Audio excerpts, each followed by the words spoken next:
Assalamu alaikum wa rahmatullahi ta'ala wa barakatuh. A yau mun kawo muku bidiyon Hafsat Idris wanda take rawar da bata dace ba cikin gida tana matar aure. Bayan nan mun kawo muku wani bidiyon wasu yara. Dan yau ne farkon zuwan ku wannan channel din mai albarka ta Wakanda Media TV. Muna roƙon ku danna mana subscribe sannan ku danna mana alamar ƙararrawa don samun sabbin shirye-shiryen mu da zarar mun daura. Kafin mu sa muku bidiyon Hafsat Idris wanda take rawar farko, bari mu fara sa muku bidiyon waɗannan yara ku gani abin da suke da danan ku.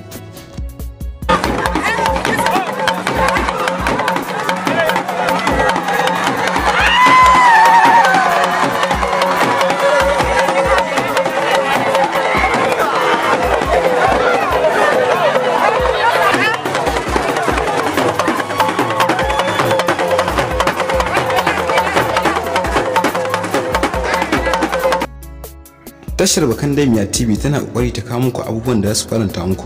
Sai ku biyo mu sa muku bidiyon da muka faɗa muku na Hafsat Idris wanda take matar aure, wanda kowa ya san tana da ɗaya, wanda tana rawa gaba ɗaya ana ganin komai na jikinta. Sai ku biyo mu sa muku bidiyon ku gani.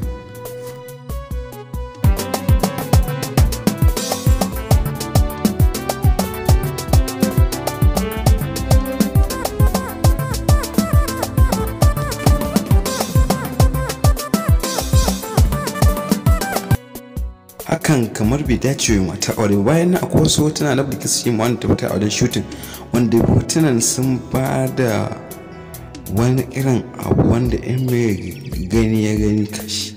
Ku bi mu dai mu samu ku shida to gani kawai.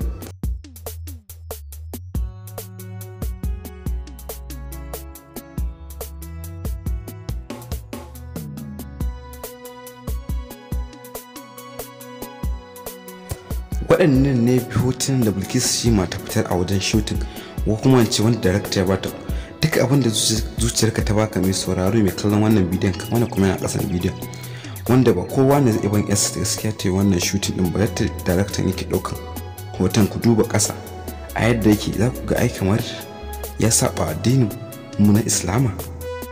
To masu saurare na wannan tasha Wakanda Media TV, muna ƙara roƙon ku again wanda ya mana subscribe sannan ya mana share din bidiyon. Muna godiya da zartar Wakanda Media TV.